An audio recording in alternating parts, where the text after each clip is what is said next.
Fait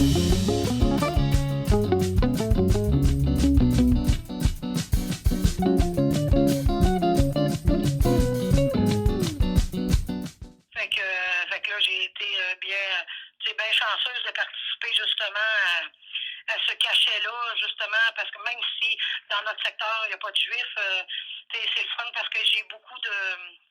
That's Nathalie Fortier. She's the postmistress in Disraeli, Quebec, and she runs the only post office in the town.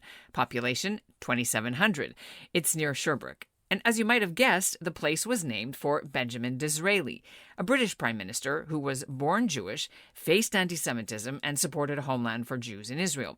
As far as Fortier knows, there are no Jewish people living in Disraeli, and she'd never heard of him or Hanukkah until Canada Post approached her for Disraeli to become the first and only post office in the country with a special Jewish postmark. It's called a pictorial cancel, and it was released just in time for Hanukkah. The one from Disraeli shows 4 dreidels and a fully lit hanukkiah. It was designed by Irv Osterer, an Ottawa graphic artist and stamp collector. And while the special postmark was only supposed to be available for a few weeks until December 6th, when Hanukkah ends, the Disraeli postmaster loves it so much she's decided to continue the initiative, and not just for your Hanukkah letters, but for all mail. I thought it was just a nice thing to get done, and and it costs nothing. And the people at the post office, they were elated. They thought it was really cool.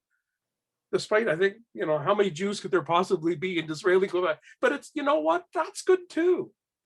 Like, it's a win-win-win-win-win. I'm Ellen Besner, and this is what Jewish Canada sounds like for Monday, December the 6th, 2021. Welcome to the CJN Daily, sponsored by Metropia.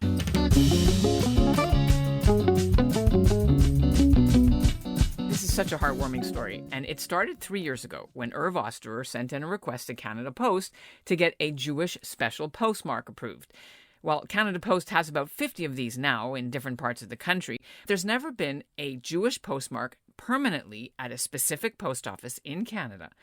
Although Canada Post does issue temporary one-time ones each year on the day the annual Hanukkah stamps go on sale. Coming up, Irv Osterer will be here to tell us how he designed it, why he suggested the tiny town of Disraeli, Quebec to host it, and why he thinks Jewish schools and organizations should take this up as a class project. But first, here's what's making news elsewhere in Canada right now.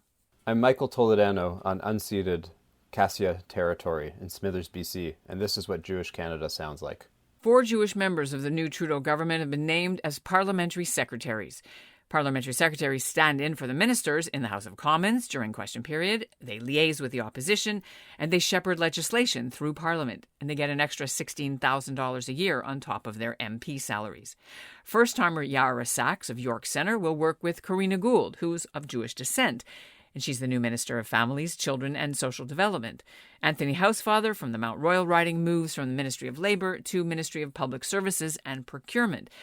Housefather said in a statement that this ministry is responsible for procuring everything from the vaccines and personal protective equipment that we use to fight COVID-19 to fighter jets and ships. Plus, they're responsible for Canada Post and the National Capital Commission, including renovations to Centre Block. Rachel Ben-Dayan of Outremont moves to the Ministry of Tourism, and Julie DeBrusen of Toronto Danforth moves to support not one but 2 cabinet ministers, natural resources, and the Minister of Environment and Climate Change. Many of you might have heard about the new Canadian Hanukkah postage stamps that came out this season. But did you know that you can also get your mail cancelled anytime with Canada's first ever permanent Jewish postmark? It was just approved, although it hasn't had all that much publicity. But it is a big, big deal in Disraeli, Quebec, and a big deal for Irv Osterer of Ottawa, who chose the location and did the design. Congratulations and kol hakavod. Oh, thank you so much for that. How did you come to find Disraeli, Quebec, as the place to be the first Jewish special council in Canada? Well, I considered a few different things. You know that there's a place called Vulcan, Alberta, where they actually have a postmark with the Dr. Spock sign. But I figured, no, that was too far away. And then I played fastball in Ottawa with a wonderful man. His name was Moti Feldman, Olav Shalom, and he worked for Agriculture Canada here. And his family was one of these lived in a Jewish farming community in Saskatchewan. And he told me that there was a place called Edenbridge. And I always remembered this. And I said, Edenbridge? And he says, you know why you called it Edenbridge? Because there were a lot of Eden there. Yeah, there used to be a post office there, but it is no more. But I think the shul is now a heritage place that the Canadian government is taking care of. So I thought about Edenbridge, and then, I'm looking through and I remember there's a place in Quebec named after Benjamin Disraeli, and how more Jewish can a name be than Disraeli? So I thought, if it couldn't be Edenbridge, Disraeli sounds like a great name. And so I wrote a series of letters, and in October, I got a letter back saying, we've considered these things and we've decided that Disraeli, Quebec makes the most sense because there is a post office there. And I think what they did is they called the postmaster and the people there, and they said, listen, are you interested in this? And they bought in. They thought it was great. I think it's really cool. Like, it's a lot of fun. It's a celebration of our diversity in this country.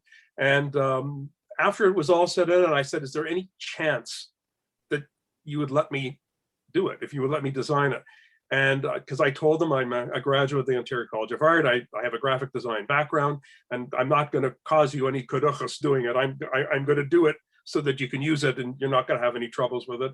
And they sort of hemmed and hawed, okay. And I said, I want to do this especially in memory of Rabbi Bulka, because Rabbi Bulka, Olav Shalom, was involved with the production of our Hanukkah stamps. And if anybody wants to see, they take a look at this year's Hanukkah booklet. On the back of the booklets, you will see an endorsement acknowledging his contribution to the process. That's sort of a nice tie-in for the whole thing. But I was really, really pleased, in a lot of ways, a Hanukkah miracle that this happened this year, at this time. Apparently, she's had 20 already sent to her from all over the world since the beginning of this, campaign, from Japan, from the western part of Canada, from the United States, one from Siberia, I think, and that's it. So it's a little bit disappointing, to be honest, that people didn't know about it in time. But I guess it was a quick turnaround, and also there was a lack of publicity. What do you know about this?